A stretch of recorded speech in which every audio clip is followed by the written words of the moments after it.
there was an audio tape. It was just a fascinating rescue. And so I tracked Willie down and found out that there was so much more to his story than just this rescue. This is Cold War Conversations. On November the 18th, 1965, US Navy pilot Willie Sharp ejected from his F-8 fighter after being hit while positioned over a target in North Vietnam. With a cloud layer beneath him, he did not know if he was over land, where he could most certainly be captured or killed, or over the Gulf of Tonkin. As he ejected, both Navy and Air Force aircraft were already heading towards him to help.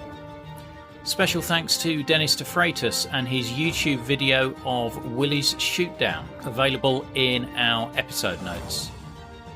Co-host James Chilcott speaks with former military flight test engineer Eileen A. Bjorkman, who has written Unforgotten in the Gulf of Tonkin, a story of the US military's commitment to leave no one behind. The book includes nail-biting descriptions of air combat, flight and rescue as Bjorkman places Willie Sharp's story in the larger context of the US military's bedrock credo, "No man left behind," and calls attention to more than 80,000 Americans still missing from conflicts since World War I. She also explores the devastating aftershocks of the Vietnam War as Willie Sharp struggled with post-traumatic stress disorder. If you've listened this far, I know that you are enjoying the podcast, so I'm asking for donations to support my work and enable me to continue producing the podcast. If you become a monthly supporter via Patreon, you will get the sought-after Cold War Conversations drinks coaster as a thank you and bask in the warm glow of knowing that you are helping to preserve Cold War history. Just go to coldwarconversations.com/donate. Now, there will be details of a book giveaway of Eileen's book in the episode notes at coldwarconversations.com/episode 190. I'm delighted to welcome Eileen Bjorkman to our Cold War conversation.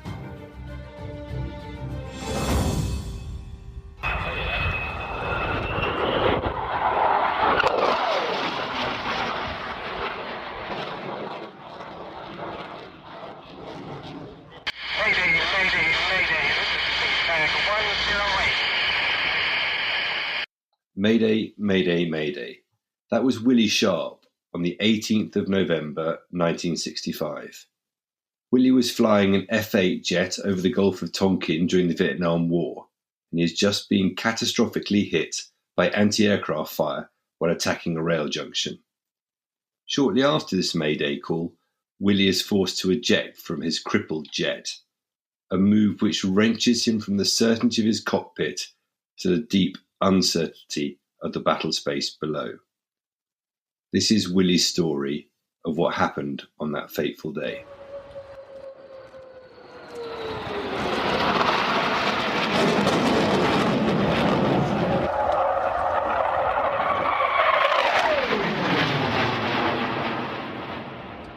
To help us understand what happened on that day in November, we're lucky to have the help of US Air Force Colonel Eileen Bjorkman, who has written Unforgotten in the Gulf of Tonkin, all about Willie's shooting down.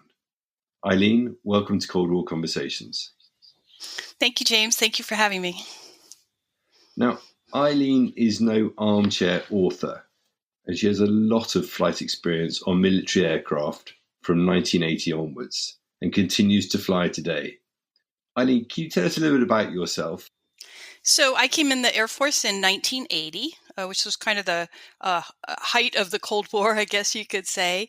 At that time, women weren't allowed to fly in combat aircraft, and my eyes weren't good enough to go to pilot training anyway. So I became a flight test engineer, which allowed me to fly in the back seat of various fighter aircraft. And that was how I got my time in the F-4 at Edwards Air Force Base. I worked on various test programs throughout my career, testing inertial navigation systems, GPS, a system for the F-16 and F-15E called Lantern Low Altitude Navigation and Targeting Infrared for Night, and was sitting in the control room during the first flight of the C-17 aircraft in 1991. So involved in a wide variety of flight testing and other kinds of testing throughout my career. I retired in 2010.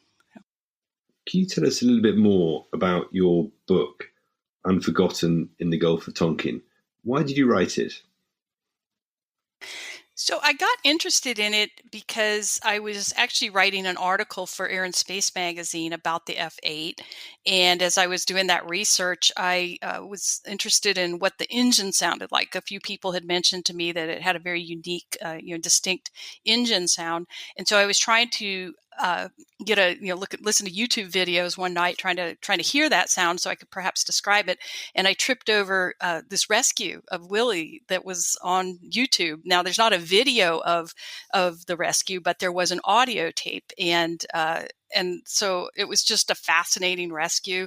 And so I tracked Willie down. That's the beauty of the internet these days, right? I was able to track him down and found out that there was so much more to his story than just this rescue. Originally, I was just going to write another magazine article about it, was my thinking, but it just kept growing and growing, this idea that how did all these, ships and other airplanes get there in the first place to be there to rescue him, especially early in the war. This was a rescue that if it had happened even a couple of years later, probably wouldn't have been quite so dramatic. But just the fact that it was early in the war and all these pieces had finally fallen in place to be able to come together to rescue him that day, I thought made for a very, compelling story because it also told the history of combat search and rescue. I found that very interesting when I read the book, that the whole combat search and rescue really was quite amateur, I'd almost call it, or thrown together, and wasn't a coordinated action until really quite late in the Vietnam War. Yeah, it started out, and some of that was because there was, I think, a desire on the part of the military, the Department of Defense, to not admit how much we were really involved in Southeast Asia. If you start bringing in a bunch of combat search and rescue units, you're kind of admitting that you're in combat, right? And so that was some of the thinking was, well, we'll just sort of make it a pickup game, and we'll let the Army or the CIA rescue people because they're not really search and rescue people, right? They'll just sort of go in and look, but because it was a pickup game, it wasn't all that effective. And once I think it was really once once you had the Gulf of Tonkin incidents and the shooting really started, then they started to get a little bit more serious about, okay, now we really are in combat. We really do need to bring in combat search and rescue units. But because they hadn't planned for that from the beginning, it still took a while to get everything in place and to figure out what would work best in that theater. They hadn't really thought it through before they went in. They kind of figured it out as they went along. But of course, Willie had none of that infrastructure around him when he got shot down. No, it was starting to get into place. I think by then, that was the thing that really intrigued me by this rescue, was this was the first rescue I could find where all those elements were actually in place because somebody had thought about it ahead of time. So, but I would not say it was a well-oiled machine at that point. It was still something of a pickup game when Willie got shot down. Yeah. Now, we are lucky enough not only to have Eileen to help guide us through what happened on that day in November, but we're also lucky enough to have a recording of what went on, the dialogue between the aircraft and all those involved. Now, a note of caution, the recording is from 1965, when the world was decidedly non-digital, and from the middle of a combat operation, so please excuse the static whistles and pops that make up the background noise. We've done our best to filter out as much of this background noise as possible, so even if you don't hear every word, I hope it recreates the atmosphere of that moment at that time. In the show notes, there's a copy of the transcript, so if you print that off or have it on the screen, you'll be able to follow us as it goes through. Eileen and I are going to guide you through this recording on a play-by-play basis to help you understand the extraordinary events of that day. Towards the end of the episode, we'll play the clip in its entirety so you can hear the whole story as it unfolds from beginning to end. Eileen, before we turn to the soundtrack, can you give us some background? Who is Willie? Where was he? And what was he doing? So Willie is Willie Sharp, William Sharp, went by Willie. He was 25 years old, and he had been in the Navy for about 3 years at that point. He was from California originally, and wound up joining the Navy. Didn't really know anything about aviation, but turned out he was qualified to be a pilot. He passed all the tests, and so he went to Pensacola, got his commission, trained in jet aircraft, became a carrier pilot, and then went to fly the F-8, which was pretty much the frontline fighter for the Navy at that time. It was starting to be replaced by the F-4, but it was still pretty much the frontline fighter. His first cruise was on the Bonhomme Richard in 1965, and they left San Diego, I think, in May of 1965. So about 9 months after the Gulf of Tonkin incident in 1964, that really kicked off the major part of the shooting war. And so that day in November, they were actually getting towards the end of the cruise. That day in November, they were setting out to bomb some targets, a railroad yard in North Vietnam. And the Bonhomme Richard was actually fairly far south, so they flew quite a ways to get to the railroad yard, and so he was in a flight of 8 aircraft. The 2 F-8s, of which he was flying in one of the F-8s, and then there were 6 A4s that were going to actually drop the bombs on the target. So the F-8s were there for escort, to be able to take out any AAA or SAMs, or to suppress any enemy aircraft that might show up. So that was the F-8's job. So that was kind of what led up to getting him there on the scene. So the 2 F-8s are there to provide support and cover for the 6 A4 bombers who are actually going to hit the railhead. That's correct. So yes, the F-8s were armed with rockets that could be used to take out the AAA sites, the anti-aircraft artillery sites, but they weren't dropping bombs themselves on the boxcars. Yeah. Okay, and so Willie has breakfast. He goes to his briefing. He finds out that he's been allocated feed bag 108, which is his favorite aircraft. So the day seems to start quite well for him. Yes. So it was actually a nice day. I think, there wasn't a lot of wind, and there was some cloud cover, but, it looked like it was going to be, and I guess you can't really say combat is a nice day, but, in terms of the overall mission, he's flying his favorite airplane. The weather's pretty good, except for the cloud cover over the sea. So at the same time that these 8 aircraft are launching, another character in the story is getting ready for his day at work. A Vietnamese fisherman armed with an AK-47, he and his mate. What would happen if this North Vietnamese fisherman were to capture an American pilot? So capturing an American pilot, the rumor was that if you captured an American pilot, that you could get a bounty for that pilot. You could turn that pilot over to the North Vietnamese Army, and they would presumably take that pilot off to become a prisoner of war, and you would get a handsome reward.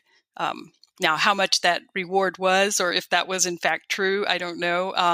But the rumor was certainly there, and actually, the North Vietnamese Army had given these guys their AK-47s. So I think there was some belief that, yes, in fact, if I capture this person, not only do I do a good thing for my country, but I get some money out of it as well. We've talked about the aircraft here. We've got 2 F-8s. We've got 6 A4s. What are the other aircraft involved in this story? There's several search and rescue aircraft that have been launched to help out in case somebody gets shot down. So first, you've got an Albatross, an HU-16 Albatross, which is an amphibious aircraft, kind of looks like a little small cargo aircraft, but it can land on water. And it was designed specifically for for search and rescue. And it can, of course, land on water or land. They were based at Da Nang, South Vietnam, which was not that far. It was fairly far north in Vietnam. So it was fairly close to, to be able to fly an orbit off the coast of North Vietnam there in case something went wrong during a mission. So you had a crew that would have gotten up fairly early in the morning to have breakfast and get in that airplane and go. They typically would fly. The morning shift would typically fly from dawn to about noon, and then you'd have another aircraft that would come in and replace them and fly from noon until sunset. So about 6 hours each. And so anyway, that crew took off that morning, and they were up circling, in an orbit, just kind of waiting to see if something happened. There was also a couple of A1s that had launched SPADs, and they were there pretty much for the same purpose, just to kind of help out if anybody needed any extra protection, or if there was a search and rescue, that they could be able to help with warding off any enemy aircraft or enemy boats or anything that was approaching. So you had those two that were actually in the same orbit as the Albatross. So they would have joined up together and kind of settled into the same orbit there. And then there was also another aircraft. And I'm not sure if they were supporting another mission or if they were just there to support this particular mission, but there was a jamming aircraft. It's a jamming version of the A1, and that aircraft was up there as well. And it was also at least somewhat involved in the rescue. So, yeah. And we have a helicopter that appears a bit later on. Yes. So there was a helicopter on board the Gridley, which is a light destroyer. They call it by different names, but basically it's a smaller ship. It's a ship that's smaller than a carrier. It carries anti-air missiles, and it was big enough to have a helicopter land on the deck. And so just about a week prior, the Navy had gotten the idea, hey, let's put some helicopters on these smaller ships that can operate closer to the coast of North Vietnam than the large carriers. And so this particular crew had flown out to the Gridley about a week before Willie's rescue. And they'd already rescued one person, actually. They had rescued a pilot at night who had been shot down. And so, yeah, they were just sitting there and waiting in case something happened. Yeah. So who are the key people who are flying? We know we've got Willie. Who's Willie's flight lead? So Willie's flight lead is Cactus Jack Buckley. He's flying in feed bag 104 is his call sign. So he's in another F8. We've also got Commander John Tierney, who is what's called the Carrier Air Group Commander. They abbreviate that CAG. And he's basically in charge of all the squadrons, the flying squadrons on the on the carrier. And so those are kind of the two main players within Willie's flight. So the players in this drama are the two F8s, feed bag 108, piloted by Willie, and his flight lead, piloted by Cactus Jack, in feed bag 104. There are 6 A4s. We hear from 2 of them. The one piloted by John Tierney, call sign Rocket 88, and Chippy 3.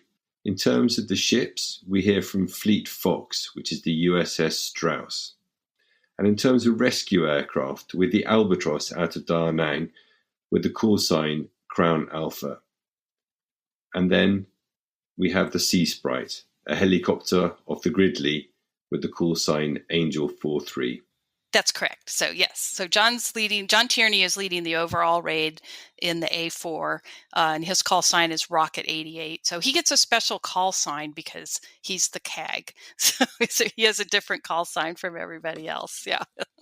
He also has a very distinctive voice on the tape. So we know that Willie is launched in feedback 108. He's launched from the carrier Bonnie Dick and is inbound to his target.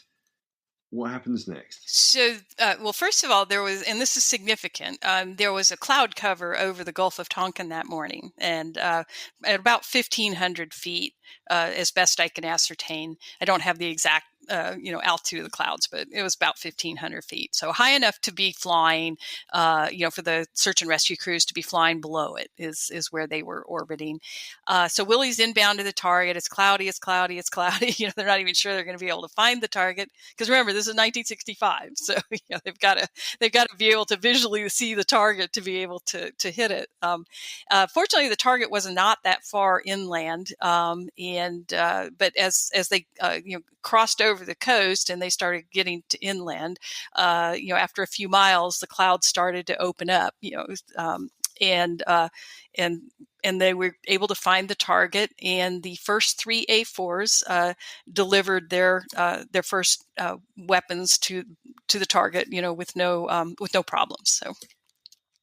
And then the second set of three A4s was about to deliver their weapons when there was a AAA site that came active. When they realized that they were being shot at, they bombed. They brought the AAA site up and started firing at the attacking aircraft. And that was exactly what Willie and his flight lead were there to do, was to take out those AAA targets. Maybe not necessarily destroy them, but at least get them to stop shooting back. And so they started to head over towards the AAA to start taking that out. Well, the second set of aircraft went in and delivered their bombs.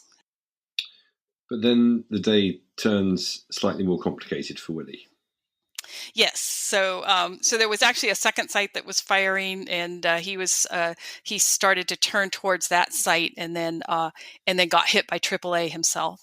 So kind of a thump. So, and that hits his hydraulic systems. Yes. So, yes. What do hydraulic systems do on an aircraft, and why are they important? Or yes, on this particular aircraft, the hydraulic system was very important because it was needed in order to be able to. First of all, it was needed at least partly for the flight controls. He would have needed it to put down the landing gear.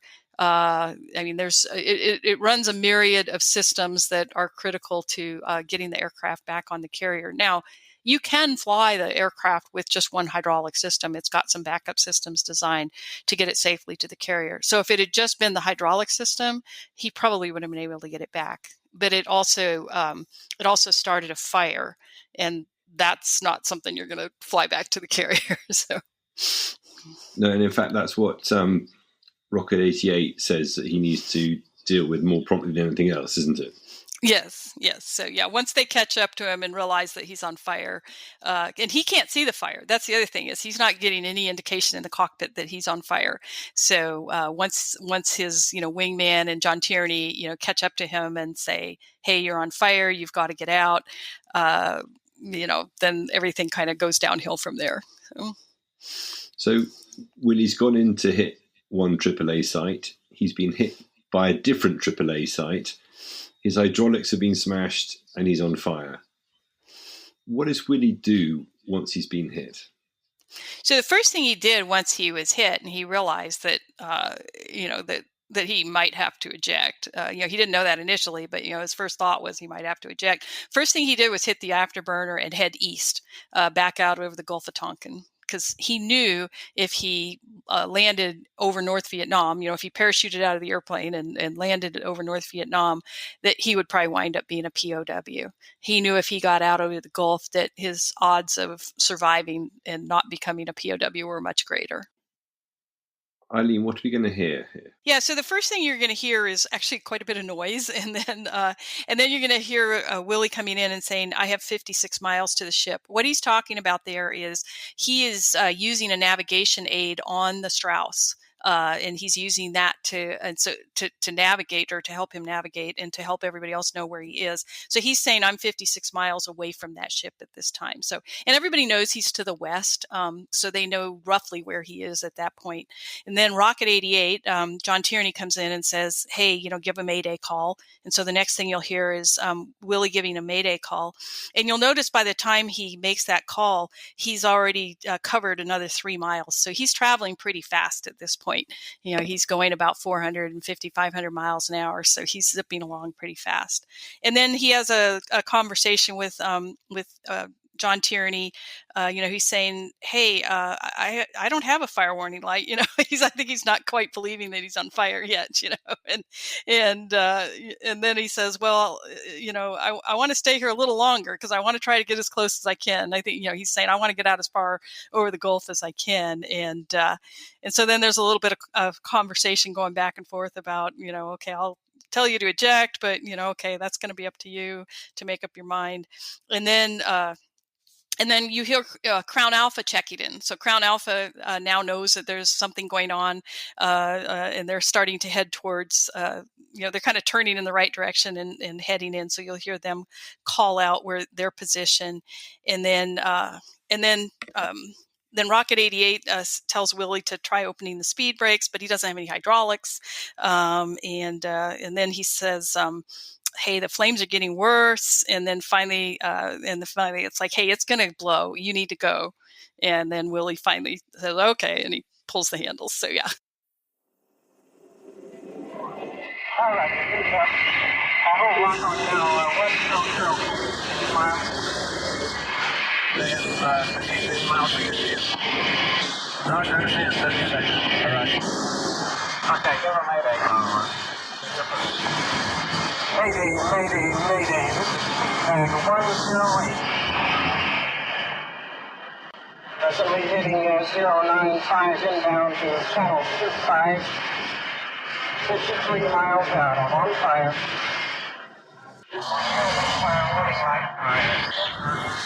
I want to stay here a little longer. Try to get as close as I can. Okay. As soon as I see more, that's what I'm going to tell you to reset. Okay, that's up to the field. Come out. Feedback 108, this fleet box, squawk, Mayday, over. Roger, Mayday. Feedback 108. Crown Alpha, fleet box, feedback 108, there's 313, 22 miles from you, over.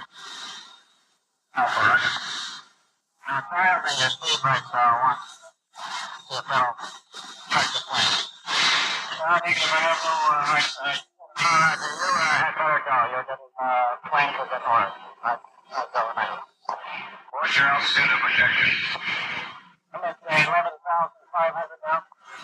No, you're getting your own frame. It's going to blow. Go now, go, quick.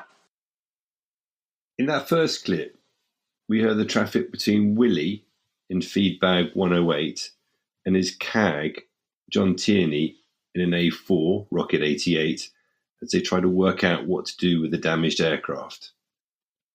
Willie is delaying. He says, "I want to stay here for a little longer, try to get as close as I can."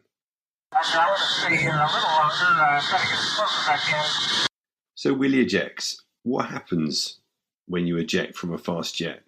Well, if you're going 500 miles an hour, the main thing is there's a huge wind blast as you go out of the jet. So the canopy, the way the ejection system was designed in the F8 anyway, the canopy would blow first, and then the ejection seat, which is Martin Baker ejection seat, by the way, in the F8, then goes up the rails. So you get a little bit of a kick as it goes up the rails.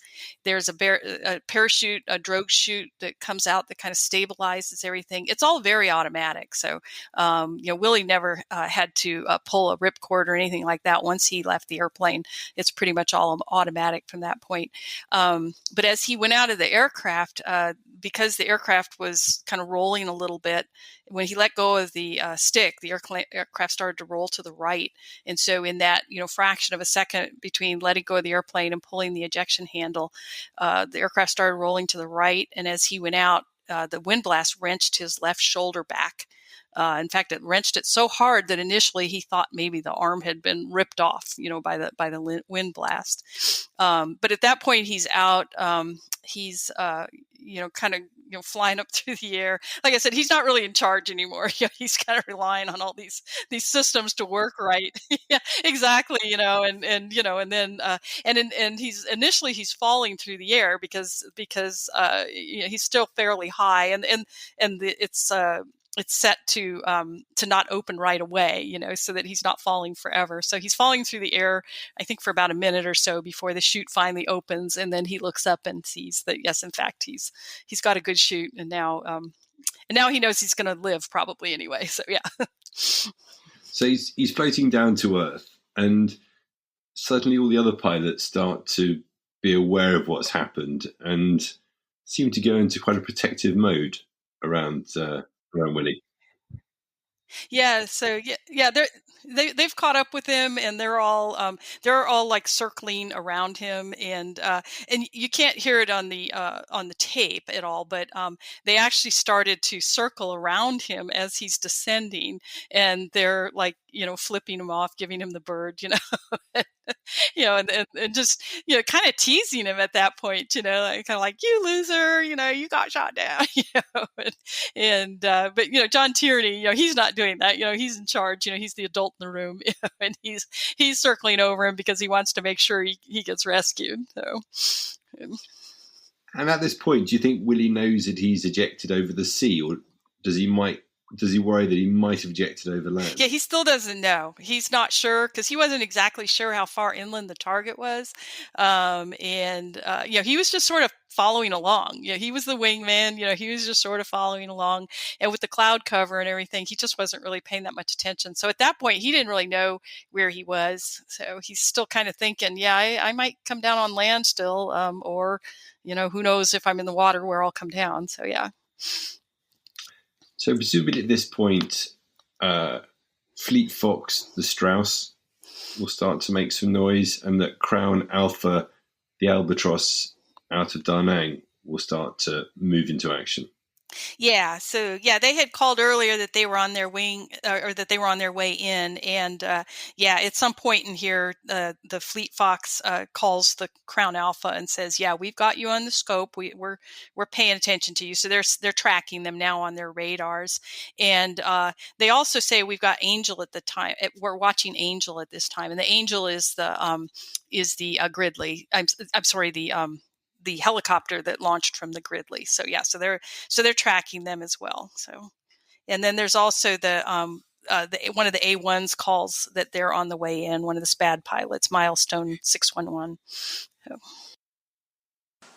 Okay, mayday. Okay, there you go. Right, deposit 3-4 miles, 278 from Fleet Fox. 3-4 miles, 278 from Fleet Fox. Fleet Fox is cleared. Sure. Okay, Fleet Fox, this is 104. Pilot, you give it two. You said we now have orbiting you. Mark my position. This is 611 on the way in. Crown Alpha, this is Fleet Fox. I have you on your scope. We are launching Angel at this time, over. You say they rocket directly overhead here now, spark starts. EA, this is 2B3. I have 20 light bike in this bird. I'll be going down with him and keep an eye on. We got a couple of pads coming. Nancy Fence, Susie overhead, CFP 104. This is 104. That is negative. That is still descending on top of the overcut. Okay. Gauge your force rings in. We're heading fast 35 at this time. This way there, down the other button. Come here, Mom.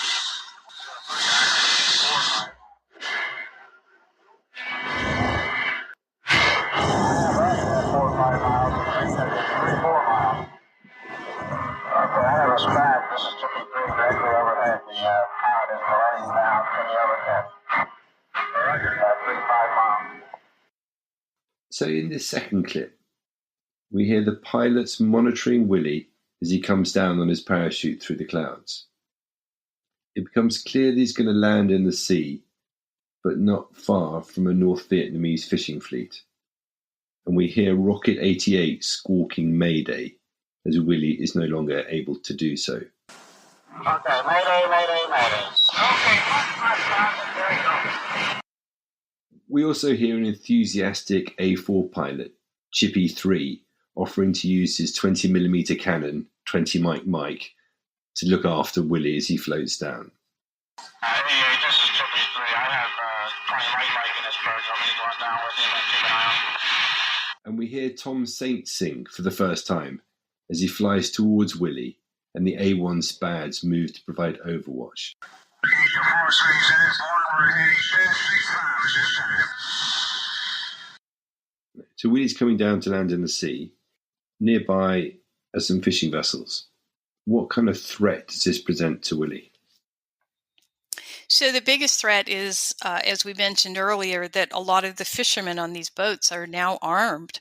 They're not part of the Army or the Navy, of North Vietnam, but they have been given AK-47s so that they can capture enemy pilots. Enemy pilots were like gold to the North Vietnamese, and uh, so that was the biggest threat. That this small arms fire, if you will, not so much a threat to the other aircraft, but a threat to the pilot who's being rescued. So Willie lands in the sea, very close to the fishing fleet. Here is what Willie had to say about what happened. I had injured my arm in the ejection, and when I landed in the water, I was among a bunch of North Vietnamese fishing boats and junks. And I hoped that they hadn't seen me descend through the clouds because the bases of the clouds were quite low. But when I landed in the water, I had already deployed my raft, so I just hung my arm on the raft and kept my head down, hoping that they wouldn't see me. I knew the other airplanes knew where I was, so it was just a matter of time before they could come in and help. But about the second time I topped out a swell, the fishing boat was coming toward me. And when he got there, the guy had an AK-47 and very agitated and indicated I should get on board. So I let go of my raft and tried to climb on board, and I'd injured my left arm. So I had difficulty getting up there, and the longer it took, the more agitated he became, and finally I got up and he struck me in the face with his rifle butt, and I almost passed out, but I was able to stand up and lift my arm over my head to indicate that I wasn't going to be any threat to him. And he stopped hitting me, and so there was another guy on board who came and took the pistol from me, the Navy issued .38, and he went back up to the front of the ship. So Willie is a prisoner on a North Vietnamese fishing boat. Eileen, what's happening in the air at this time? So by now the SPADs have arrived, and they've figured out that, this isn't just a bunch of open water. Somehow he managed to come down in the middle of a fishing ground, and so they're moving into place to protect him. So they see that he's on the boat, and they start flying circles around the boat, basically trying to trying to see what's going on, and then see if maybe they can intimidate the fishermen on the boat. Obviously they can't shoot the boat itself. If Willie hadn't been on the boat and they were threatening, then they would have shot the boat. But Willie's now on the boat, so they don't really have that option anymore to just shoot the boat, because then that would obviously injure or kill Willie too. This is Rocky 710. I'm over and if any assistance to the other staff is not too far away. Yeah, 1004, you over the pilot. Okay, 611, I'm on the other side, sir. Right. Okay, pilot's okay, this is left. Stand up, pilot's okay, he's in the draft. This is the rocket, I'll relate the pilot's over there. Hey, I'm going to go give him a little hit. But lost horse, 30 horses distance. Somebody has the pilot. Roger, we got the pilot. Okay. That's yellow to the first one, thanks for coming this way. They sure do, and they're not coming any further, so right now. Let's have ground alpha. Try to blow my fuel tanks, and only the left one went. I'm unable to get my right one off. How far out is the helicopter? The helos are first and the 10 miles. Bring them in and let them make the pickup. I'll continue to see if I can shake this fuel tank loose. You get the reaction on the boats. No, I got one of them burned a tracer. That's about it. Well, if it fires at you, you can let them have it this way. All right. 4 or 5, I don't know which one it was, so. You say they were firing at you? Yeah, I got one tracer came up at me. They're not moving any closer, though. Okay. Roger, we have something inside us here. We don't know what it is. There's several junk in the area. So we hear two important things in that clip. The boats are coming closer, and that the seaplane is unable to land because it can't eject one of its fuel tanks. Let's have ground alpha. Try to blow my fuel tanks, and only the left one went. I'm unable to get my right one off. How far out is the helicopter? The helos are approximately 10 miles. Bring them in and let us make the pickup. Now, I'll continue to see if I can shake this fuel tank loose. Eileen, why is it important that he ejects his fuel tank before he lands? They weren't allowed to land with only one of the fuel tanks because I'm assuming there was some kind of a loading problem that would cause a structural problem or something. So, but they would have landed if Willie had been in imminent danger. They would have landed to pick him up, even without being able to get rid of both of them. But because the helicopter was inbound, they chose to let the helicopter make the pickup. But Willie has been captured by one of these North Vietnamese fishing vessels, as you say, so an air attack is not an option. Let's listen to what Willie did next. I carried this weapon in a survival vest that I had around, and both pockets of the survival vest were zippered closed, and this one happened to be in the left side, so I could get it with my right hand. I was right about the other airplanes knowing where I was, because almost as soon as I got standing on board the fishing boat, one of the A-1s made a low pass over the top of the boat.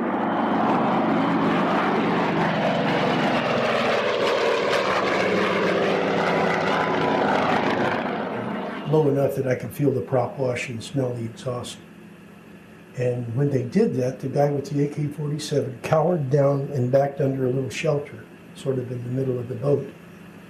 So that's when I decided maybe I could get the pistol out and effect my escape, as they say in English novels.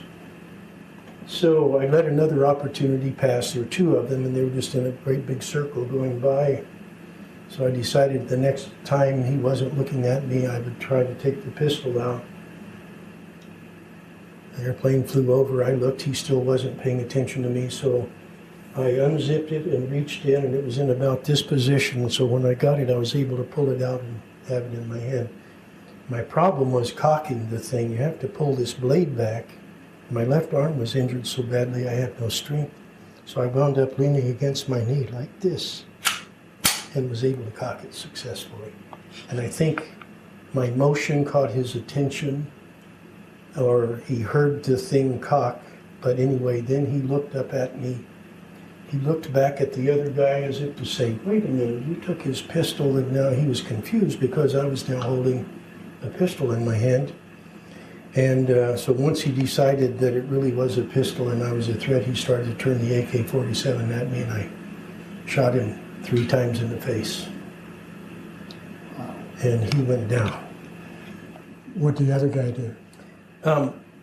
He raised the .38 and pulled the trigger. It was our squadron policy to carry 4 rounds in there, so if you dropped the pistol, it wouldn't fire, or if you pulled the trigger without meaning to, it wouldn't fire, and that's the condition mine was in. He pulled the trigger once, it didn't fire, so he dropped it and jumped in the water. So at that point, I put the safety on this thing, put it back in. I still had my raft floating, and I was attached to it with a yellow lanyard. Mm-hmm. So I just jumped back in the water and pulled my raft over to me. And HU-16 had arrived in Albatross, an amphibious airplane from Da Nang, and they had dropped a smoke light in the water, so I just pushed the raft over there and waited, and pretty soon the helicopter from the Gridley came and got me. Eileen, can you tell us a little bit about the pistol that Nina, Willie's wife, gave to him? Yeah, so Willie was flying that day with actually a second pistol, a revolver. I'm not sure what the term is exactly. The Navy issued all of their pilots personal weapons that they could use, for protection if they did get shot down. The ops officer, the operations officer that Willie had, told all the wives that he didn't think that was a very good gun, and he suggested that all the wives buy additional protection for their husbands. And so his wife, Nina, she was very comfortable with guns, and so actually on the way home from that, the ops officer talking to them, she stopped at a gun store and bought Willie a Ruger. I think it was a 22, and and then what he would do is he would carry the Ruger, carry it in the pocket of his survival vest, and then the Navy issued weapon would be in a holster that he carried that was separate. And it was his second personal weapon that ultimately enabled him to shoot the fisherman and to escape. Yes, because they took the first weapon away from him when he got onto the boat initially, because they were covering him with an A-47 or AK-47. He got onto the boat, and then the first mate, came over and took the Navy pistol away from Willie. So, and I understand that shooting lived with Willie for quite a long time. Yes, it still lives with him today. So, yeah. Do you think that's got something to do with the fact that in an aircraft you're quite remote from what you're doing, and yet when you have to shoot somebody in front of you, that's quite a different experience? Yes, and I actually talk about that in the book later on, that shooting somebody from a distance where you don't really know who they are, you can't make out their features or anything. I don't want to say it's similar to a video game, because obviously it's more than that, because there's real people involved. But you don't have that connection to that person that you're shooting and potentially killing. When you actually see the person, when you look into their eyes, it becomes a very personal thing. Even if you don't know that person, you've made a connection to them, and it's much more traumatic for somebody to have that happen. And Willie goes on to become a commercial pilot after the war, and it's on one of those trips that the delayed onset of PTSD brings back the events of that difficult day. Yes. So yeah, he started having trouble sleeping. He would wake up in the middle of the night, not know where he was, be very confused. It really, like I said, it took quite a few years to emerge, which is not unusual. Some people with PTSD, it emerges right away, and other people have more of a delayed onset. So. But back that day in November, he's managed to escape from the fishing vessel. He's got back into his life raft, and he's paddling away from the vessel to give himself some space. I think now what we should do is listen to the fourth and final clip. Hilo, there's a light in the water. You should be able to spot him. I think I have it in sight. We have the smoke in sight. The approximately 2 or 3 miles. The final now for this is Angel 4-3. You only should make the pickup. I'm 1 mile now. 603, we've got a drop tank on the right there that hasn't gone. It may go any time, so I wish it too close. You want me to make the pickup? Oh, sure. You just get him. Let's get clear with the skill in this one tank. Roger. The pickup has the pilot aboard everybody. All right, sir. We're only time for pickup to Whitlock. Sweet Fox, doctor's aboard. We'll over. Roger. We'll drop the survivor off Whitlock. Sweet Fox, pick up a doctor, return to Whitlock. Negative. Go to Willow to pick up doctor and return to Whitlock then. Roger. Whitlock, this is 4-3. Where is Willow ship time? Sure, Whitlock. Willow there, 05. 271 mile radio. Roger, 05414. I think we should let them follow off right here and let him get in some dry clothes before we pick up the doctor. Eileen, at the end of that clip, we hear mention of a smoke light. What is that? Roger. Hilo, there's a light in the water. You should be able to spot him. I think I have it in sight. So a smoke light, it's basically just a flare that belches out a lot of smoke, and you toss it into the water, and the smoke, can help to guide in somebody that's trying to find you. So. The Albatross can't land. The Sea Sprite, flown by Saint Sing, known as Angel 43, goes in to pick Willie up out of the water. So Willie is rescued, and we get confirmation that he is rescued. Sharp, to pick up the pilot aboard everybody. All right, sir. Where will the chopper take him to Whitlock? What happens next? So next they take him back to the Gridley because that's where the helicopter was from. And it's too far to take him anyplace else. So they just head back to the Gridley. And there's actually a little bit of an argument that you'll hear on the tape about, because they want to take him, the Strauss, the Fleet Fox, they want to take Willie to another ship where the doctor is. And the Tom Sing Sing is saying, this guy's wet. We need to get him back to the Gridley and let him get out of these wet clothes. And then we'll go get the doctor and bring him back. So, yeah. So that's what they wind up doing. Roger, 05414. I think we should let them fall off right here and let him get in some dry clothes before we pick up the doctor. So the last thing I think you hear on the tape that you've got is them saying, "Hey, we're going to drop him off at the Gridley." So yeah. How long is it before he makes it back to the Bonhomme Richard? So it took him actually a couple days to get back. He spent the night on the Gridley. They found that his shoulder had just been dislocated, so kind of put that back together. He was a little bit of a celebrity on board the Gridley because they were thrilled to be able to see a pilot. Because they're used to supporting the air mission, but they don't get to actually talk to pilots and see the pilots much. So they were actually thrilled to have him. They took him on a tour of the ship. He got to go meet the captain. They had dinner and everything, and then the next night he stayed.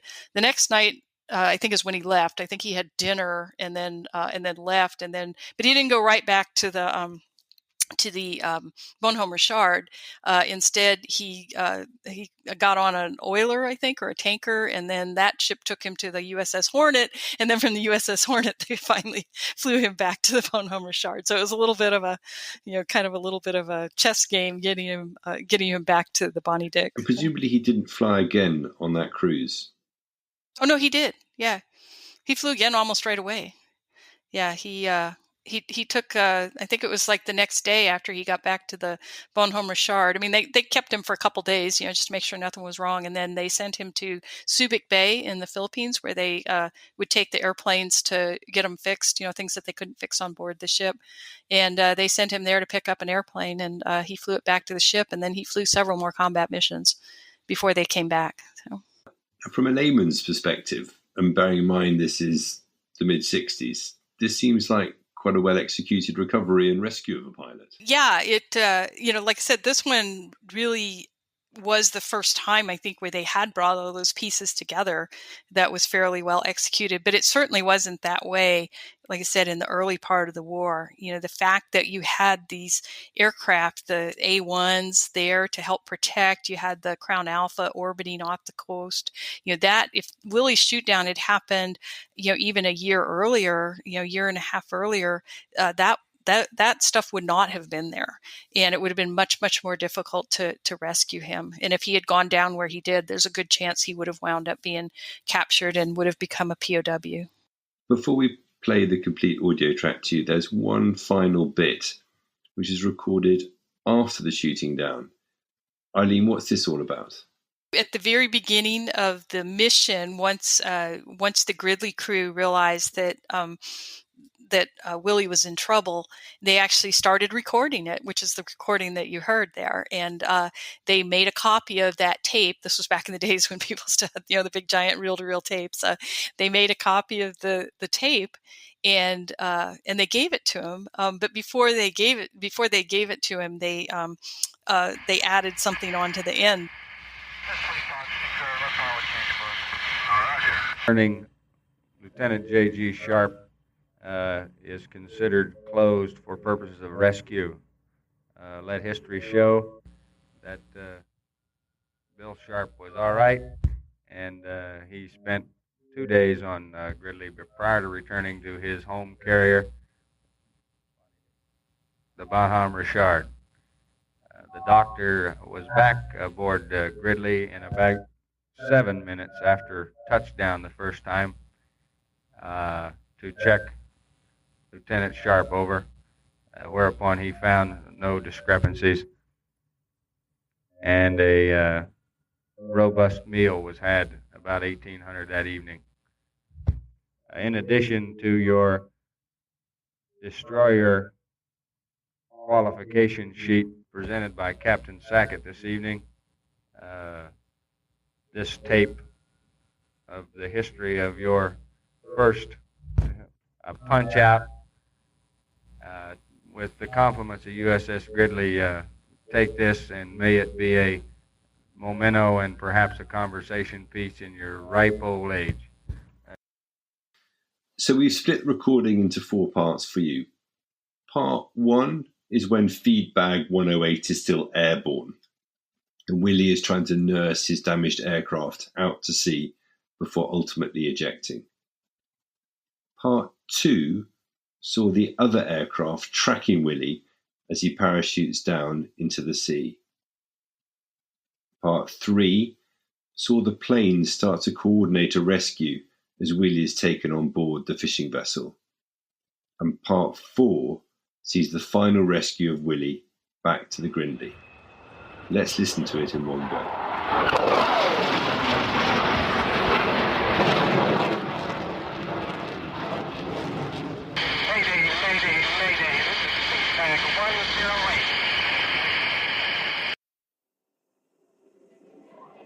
All right, I hold lock on now, 100 miles. Then 56 miles to get to you. Roger, understand, 30 seconds. All right. Okay, give her Mayday. Mayday, Mayday, Mayday. This is feedback 108. Presently hitting 095 inbound to channel 25. 53 miles out. I'm on fire.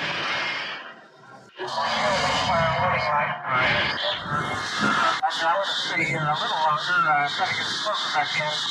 Okay. Let's do one. Back down. Let me tell you everything. Okay. That's up to the come out. Feedback 108. This fleet box. Squawk. Mayday. Over. Squawk. Mayday. Feedback 108. Ground Alpha, fleet box, feedback 108, there's 313, 22 miles from you, over. Alpha, roger. I'm driving this feedback, one. See if that'll track the plane. Negative, I have no right side. Alright, you had better go, you're getting plane to the north. That's over now. What's your altitude of projection? I'm at 11,500 now. No, he's getting out of the crane. It's going to blow. Go now, go, quick. Okay, Mayday, Mayday, Mayday. Okay, there you go. Right, Mars at 34 miles, 278 from Fleet Fox. 34 miles, 278 from Fleet Fox. Fleet Fox is cleared. Sure. Okay, Fleet Fox, this is 104.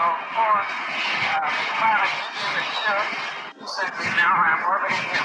Mark my position. This is 611 on the way in. Ground Alpha, this is Fleet Fox. I have you on your scope. We are launching Angel at this time, over. You say they rocket down. Directly overhead him now, sparks commerce. This is 2B3. I have 20 right bike in this bird. I'll be going down with him and keep an eye on. We got a couple of fast coming. Nancy, fast to the overshed. Yes, 104.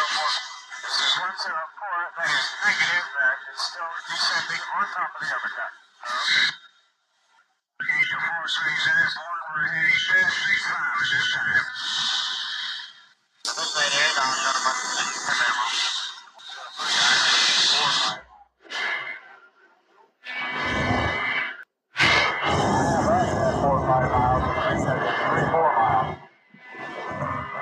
4-5. This is 53 directly overhead. The pilot is laying down in the overhead. Roger, 35 miles. I really dropped to 710. I'm over ahead. Can't be in any difference if the other standard not too far away. Fox now. Yeah, 10104, you over the pilot. Okay,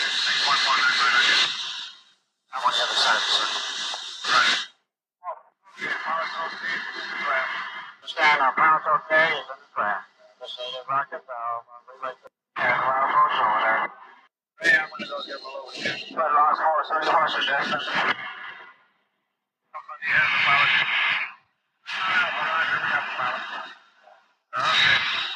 Yellow those horses look like they're coming this way. They sure do. They're not coming any further as right now. Let's have Ground Alpha. Try to blow my fuel tanks and only the left one when I'm able to hit my right one off. How far out is the helicopter? The helos are first and the 10 miles. Bring them in and let us make the pickup. And I'll continue to see if I can shake this fuel tank loose. You get a reaction on the boat. No, I guess one of them burned a tracer. That's about it. Well, if he fires at you, you can let him have it. All right. 4 or 5, I don't know which one it was, so. You say they were firing at you? Yeah, I got one tracer came up at me. They're not moving any closer, though. Okay.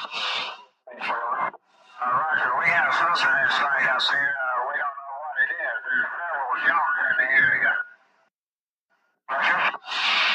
Helo, there's a light in the water. You should be able to spot it. I think I have it right. We have the rogue in sight. They're approximately 2 or 3 miles. Starting on now for this is Angel 4-3. You always should make the pickup. I'm 1 mile now. 603, we've got a drop tank on the right there that hasn't gone. It may go any time, so I wouldn't get too close. Do you want me to make the pickup? You should just get him. I can't clear with his fuel in the sports tank. Roger. The pickup has the pilot aboard the everybody. All right, sir. Where will the chopper take him to Whitlock? 6 Fox, doctors aboard Will. Roger, we'll drop the survivor off Whitlock. Fleet Fox, pick up a doctor, return to Whitlock. Negative, go to Will to pick up doctor and return to Whitlock then. Roger. Whitlock, where is Willow ship time? Sure, Whitlock. Willow there, 05, 271, Roger, 05414. I think we should let them fall off right here and let him get in some dry clothes before we pick up the doctor. So what you've heard is a condensed version of what turned out to be a very busy half hour of Willie's life there. Probably the most dramatic 30 minutes of his entire life, where he goes from being in the safety of his F-8 cockpit to suddenly being ejected, landing in the ocean, being picked up by a fishing boat, shooting his way off of the boat, getting picked up by a helicopter, and then being returned to the Gridley, where he's now safe and sound again. There's further information in the episode notes, which will show as a link in your podcast app. Now, you wouldn't be listening to this podcast without the generous support of our patrons. However, I want to especially thank our Politburo level members who are contributing a generous $30 a month to keep us on the air. They are Sam Hardwick, Nicholas Butter, Jeffrey Jones, Matthew Comstock, Mark Labance, Frederick Esposito, Darren Hughes, Jim Black, Ryan Vlaming, Stephen Kovalich, and Peter Ryan. Don't forget, if you like one of those Cold War Conversations coasters and help support the show, then head over to coldwarconversations.com/donate. If you can't wait for the next episode, please visit our Facebook discussion group, where listeners just like you continue the Cold War conversation. Just search for Cold War Conversations in Facebook. Thank you very much for listening. It is really appreciated. Goodbye.